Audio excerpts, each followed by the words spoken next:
Hello again, Mystery Files. Today I will be ranking all 33 Hercule Poirot novels, starting at the bottom. This video covers 12 novels I've ranked at numbers 33 through 22.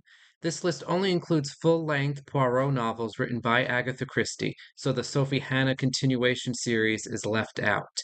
And the Poirot novels feel much more like traditional detective stories than the Marple books, especially earlier on in the canon where Poirot is more often part of the official investigation.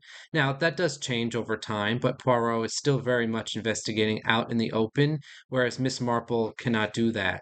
And I think this creates a very different atmosphere. Poirot novels have more of a traditional feel to them and much more emphasis placed on the mystery than anything else. But in many of these novels, Christie is still doing so much more than just writing a good mystery. Fair warning, there may be spoilers ahead. All right, let's get into it. As always, I'll start at the bottom, and I went back and forth a few times between two novels for this last spot, but I ultimately decided the lowest ranked Poirot novel should be Elephants Can Remember. The reason why I put this in last place is because you can feel Christie's grip on her craft slipping here. This isn't the worst plot in a Poirot novel. In fact, I find this murder in the past story to be interesting. I always enjoy those kinds of stories. But the main problem is the inconsistencies in the information presented. It really seems at time that Christie forgot what she was writing. We get different years for certain events. We even get different names for characters at times. This is all pretty bad, and it even clashes with the overall theme of the book, which is that people's memories remain strong over time, only for many of the same characters to not remember anything at all. There are so many times when a character will rant about random things that aren't interesting and don't even make sense. Even beyond that, the mystery isn't that great either. We have a murder-suicide of Colonel and Mrs. Ravenscroft, which Poirot is tasked with solving. Which partner killed the other? And the solution is pretty obvious from the get-go. The big twist hinges on identical twins, which, in my opinion, is a cheap cop-out. Twins are best avoided in mystery novels. There are a few positives in this book, mainly Ariadne Oliver, who is a delightful presence as always. I love when Christie uses her to relay her own thoughts about writing and her career. I think the relationship between Mrs. Oliver and Poirot is a lot of fun in this one, though it's much more fun in other novels. I just don't have a lot of good things to say about Elephants Can Remember, so I placed it in last place at number 33. Now, for number 32 is the book I almost placed at the very bottom, and that is The Big Four. The reason why I didn't put The Big Four in dead last is because there's an excuse for this book's poor quality. The Big Four was originally a collection of short stories that Christie pieced together to form this novel. Allegedly, it was because she was required to present a novel to satisfy a contract she wanted out of, and she knew this one would be rejected. This is one of Christie's thriller novels, and there's just so much nonsense going on in this book that it's hard to take it seriously. We have Poirot and Hastings jumping out of trains, off of boats, dodging exploding cigarette matches, and skulking about in more than one hidden lair. The whole thing is ridiculous, especially seeing Poirot, a short elderly Belgian man with huge mustaches, bouncing around Europe acting like James Bond. The book lacks purpose, especially in regards to the Big Four organization, who have no solid motive for anything they do. Now, I actually do find some of the sequences in this book to be at least fun. I laugh at how ridiculous some of these scenes are. I also think some of the mini mysteries in this book are pretty good. I enjoy the leg of mutton mystery and the chest mystery, but beyond that, I have very little positive to say, so I have the Big Four second from the bottom here at number 32. At number 31, I have an extremely flawed novel that is much loathed by Christie fans, and that is Hickory, Dickory, Dock. And this is known pretty much only for its offensive content. There are a number of characters in this novel from India and Africa who are portrayed quite offensively, and this isn't an instance of a one-off comment here and there. This is pervasive throughout the book from start to finish, and is the defining characteristic of this novel. At one point, we're told a black student from the Caribbean likes being called racist nicknames, and a student from Africa is treated as some kind of superhuman impervious to things like poison. This is all really unacceptable, even for the time this was written in. Even beyond that, the mystery is lackluster. Poirot investigates a series of petty thefts in a boarding house, and the thief is eventually murdered. All of this is really not very interesting. Poirot even thinks so, and he only gets involved because it bothers Miss Lemon. There's no shocking twist or interesting character work going on here. It's pretty bad from start to finish. The nursery rhyme theme is obnoxious, and you can feel how hard Christie worked to pull it off. It's not smooth at all. The reason why I have it this high is because at least the plot is coherent, which isn't the case for Elephants Can Remember and The Big Four. This is also the only full-length novel where Miss Lemon has a decent-sized role. If it weren't for these things, I would have Hickory Dickory Dock even lower, but I do have it here at number 31. Now, at number 30 is the last Poirot novel I think is of poor quality, and that is Third Girl. Here, Christie tries and fails to pull off a hip 1960s youth scene. I don't think she means to be demeaning to young people in the 60s, but that is exactly how it comes off. All of the young people in this book are amoral and depicted as drug-addled and dirty. It feels very much like a cantankerous old person just complaining about everything. The murder isn't the best either, where we have Norma Restorick, who thinks she may have committed a murder, which leaves Poirot and Mrs. Oliver on something of a wild goose chase. This novel is full of hard to swallow coincidences, and at times it seems Christie didn't know what the next course of action should be. Poirot and Mrs. Oliver wander around aimlessly for much of the novel. I think most damning is the solution, which involves a character leading a double life. Norma's flatmate, Frances Carey, is also her stepmother, Mary, and this is pretty unbelievable. This is not an instance of Christie having one character impersonate one person one time, but Frances spends large chunks of the time in both of these roles around the same circle of people, and no one seems to notice this. Now, I think the setup to this novel is good. Norma goes to see Poirot about this murder she may have committed, only to run out when she sees how old he is. And I've always enjoyed this scene. The relationship between Mrs. Oliver and Poirot is on full display here. I love their banter at the beginning of the book when Poirot learns Mrs. Oliver sent Norma to him, and she completely forgets about this and has really no idea why she even did so in the first place. Unfortunately, this is not enough to place it any higher on the list than here at number 30. From this point forward, I enjoy all of the remaining Poirot novels, but these next couple have some significant flaws that don't allow me to place them any higher on the list. The most flawed of these novels is here at number 29, and that is The Murder on the Links. And I find this book to be well crafted, but just so boring to get through. So much of it focuses on Hastings finding romance with one of the Duveen twins, and I won't spoil which one that is, but I just never really cared about this. In addition, so much of this plot is told to us in info dump after info dump. Poirot disappears about halfway through to return to England, and we're just left with Hastings being an idiot for several chapters. I found several aspects of the murder plot enjoyable, however. It's very clever to have the victim, Paul Renault, actually be murdered while he's attempting to fake his death. There's a clue where his wife screams in agony after seeing his body because she's surprised to find that he is actually dead. She was expecting to identify a dead tramp's body as her husband's. The best part of this novel is Poirot's interaction with Monsieur Giraud of the Sûreté, who doubts Poirot's detective abilities. They bet on who will solve the murder first, and Poirot wins, of course. But instead of claiming Giraud's prized pipe, Poirot lets him keep it so he will always think of him whenever he smokes it. All of this is very good, but it's counteracted by Christie using twins as mechanics, which, yet again, should be avoided, so I couldn't put it higher than here at number 29. Now, for number 28, I have the novel that Christie hated the most, and that is The Mystery of the Blue Train. Like I said, Christie hated this novel, and I don't agree with that necessarily. This is her first full length novel with a train murder, which is something she would revisit again. I think Catherine Gray is a fun character, this newly rich young woman exploring the world for the first time. We get great descriptions of the French Riviera. We have a lot of classic mystery tropes like a train, stolen jewelry, and an international criminal. I think where this book suffers the most, however, is from the constant bouncing around.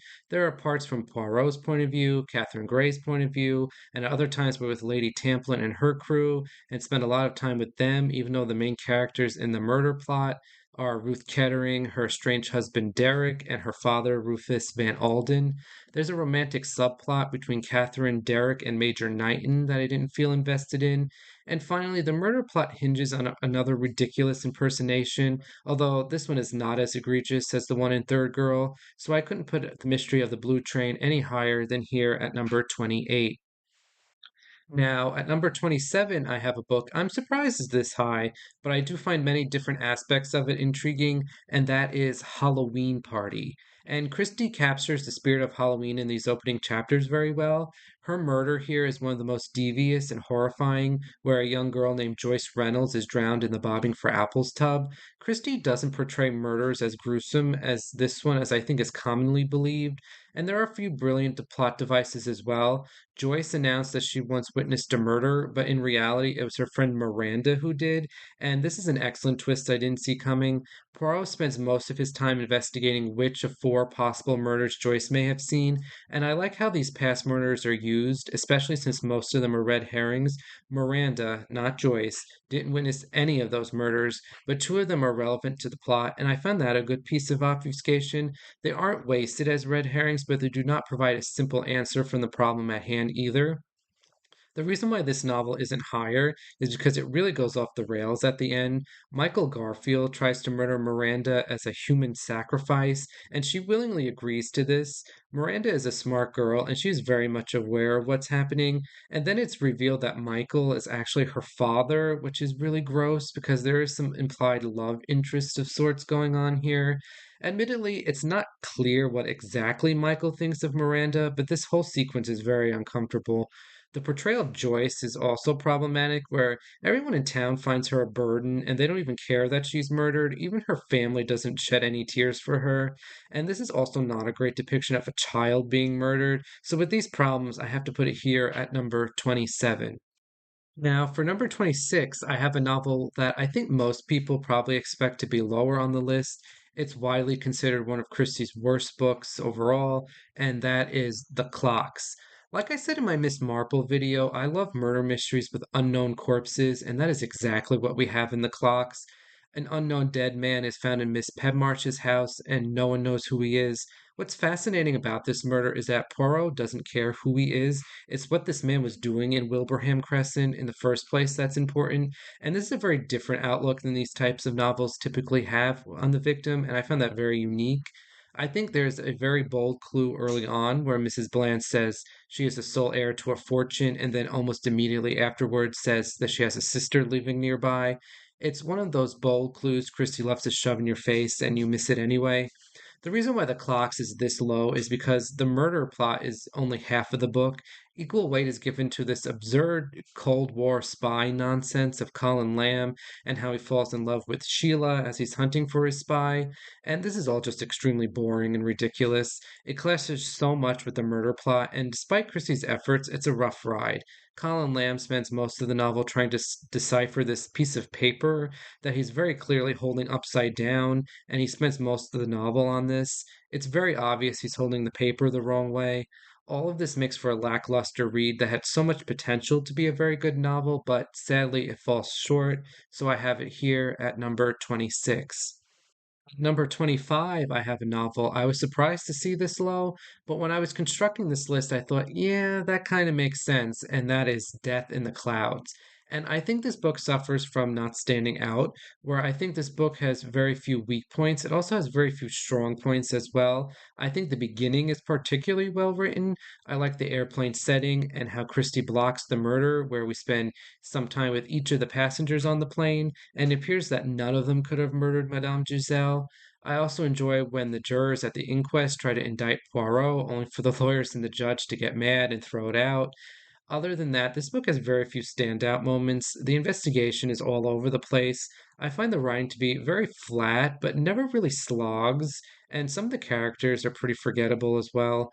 There's also an unfortunate mention of how both Jane Grey and Norman Gale hate black people, and this is something that's supposed to be endearing to us, but it hasn't aged very well.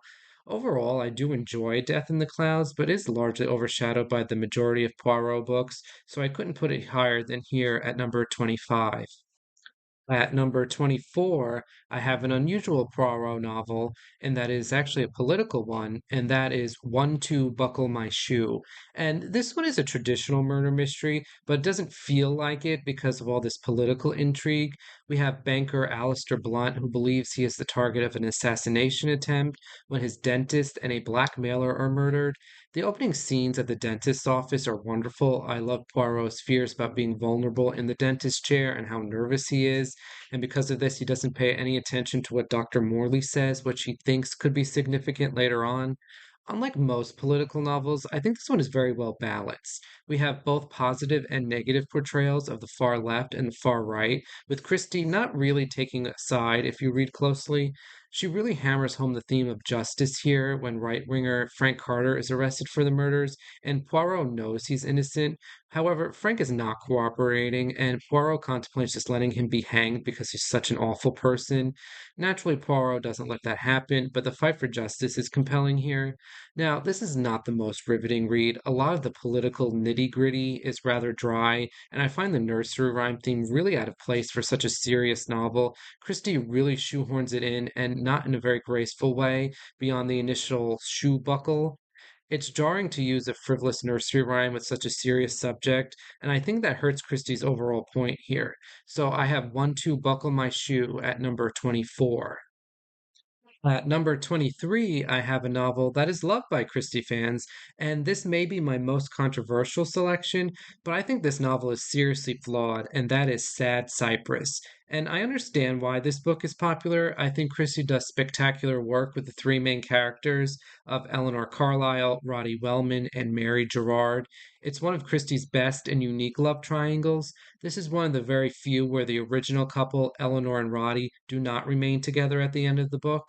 Unfortunately, this is one of Christie's most flawed murder plots. There are so many holes in it.